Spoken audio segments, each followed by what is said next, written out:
Let's talk about some general writing style tips and ideas.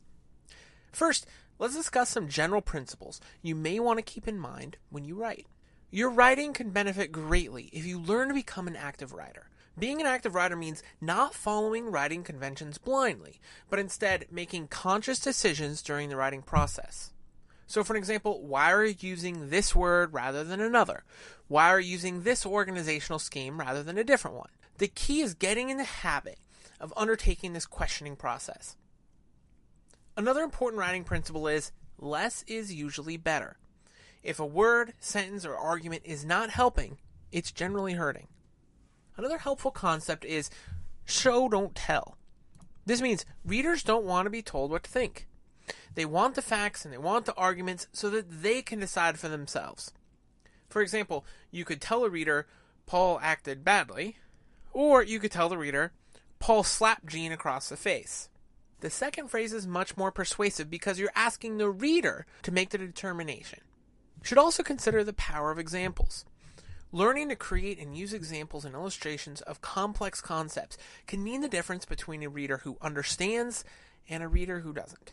For example, saying that a hippopotamus is aggressive is not as good as regaling the reader with a story of a vicious hippopotamus attack of a family. Another big principle to keep in mind is that your writing should always be organized to move forward clearly and logically. This includes organizing sections in a logical way, using transition words and sentences as signposts to let the reader know where you were and where you're going, using thesis topic sentences that summarize the point of each paragraph, and using introductory paragraphs that explain the layout of each section. Finally, editing is king. There is no good writing. There's only good editing. Edit your own work over and over, with plenty of time in between edits. Ask others to edit your writing for you. All editing will pay off, I guarantee you. Let's talk about some writing tips at the micro level, such as tips about sentences, words, and punctuation. Let's look at sentences first. Generally, you should vary sentence length in your writing. You should have a mixture of medium and short sentences. Long, complex sentences are very hard to understand, and you should avoid them for the most part. When in doubt, and you're faced with a long, complex sentence, you can often break it into two shorter, easier to understand sentences. Generally, the subject in a sentence should be kept near the verb. Modifying words should be near the noun they modify. A lot of hate is directed at passive sentence constructions, and generally I agree active is better than passive. Bob kicked the ball is easier to understand in general than the ball was kicked by Bob. But there are plenty of situations where passivity is preferable.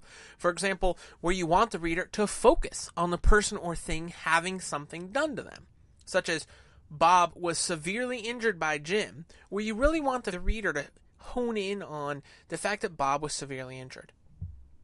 Parallel structure is another important convention to remember. This refers to keeping word forms consistent in a sentence.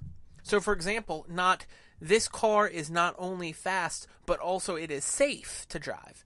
But this car is not only fast, but also safe. Word choice is another important aspect of writing. Generally, readers are more engaged by specific, robust verbs that will create visual imagery.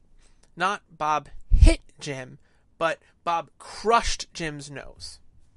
Most writing experts suggest limiting the be verbs to no more than a few per paragraph. Be verbs are verbs such as is, was, are, were, be, and been. Light, fresh, short, and familiar words are generally preferable to long, complex, or esoteric words. This is simply because they're easy to understand. All the time a reader spends trying to decipher some eccentric word or looking it up in the dictionary is not helping you. You should generally avoid nominalizations, which are verbs turned into nouns, also lovingly called zombie nouns. So for example, don't write, the parties have not reached an agreement. Write, they agreed, or they didn't agree. Don't write, not performed a review, just write reviewed. Let's next talk about punctuation. First, don't be afraid of changing up your punctuation. Using a mixture of different types of punctuation and sentence constructions can add needed flavor and rhythm to your writing. Next, a few words about some underused punctuation marks. Semicolons are used to separate independent clauses and to separate lists of items where commas are also used in the list. Semicolons can be especially useful where two independent clauses are closely related. For example, the dancer had all the grace and style of a professional. She had no equal on the dance floor. Note how these two independent clauses are closely related, and the semicolon helps move the sentence quickly along. End dashes are useful to separate interjecting thoughts in a sentence with emphasis, or to set off a dependent clause with emphasis. For example, lawyers are among the best arguers in the land. The problem is they never know when to stop. Colons are used to introduce lists or to explain something the beginning of the sentence set up. So for an example, grizzly bears are among the most aggressive of animals. They are known to attack hikers and campers without warning. Finally, a couple words about document design. Don't ignore your document design. Be conscious of the white space. Look to the headings. Be conscious of the white space around them. Be sure there are no orphan headings in your writing. Use lists and bullets when it's more helpful to keep track of long or complex lists. And finally, most authorities suggest bold and italics for highlighting, not underline or all caps. These tips and ideas were not meant to be an all-inclusive guide on writing, but hopefully they give you an idea of some of the most important conventions and rules to keep in mind.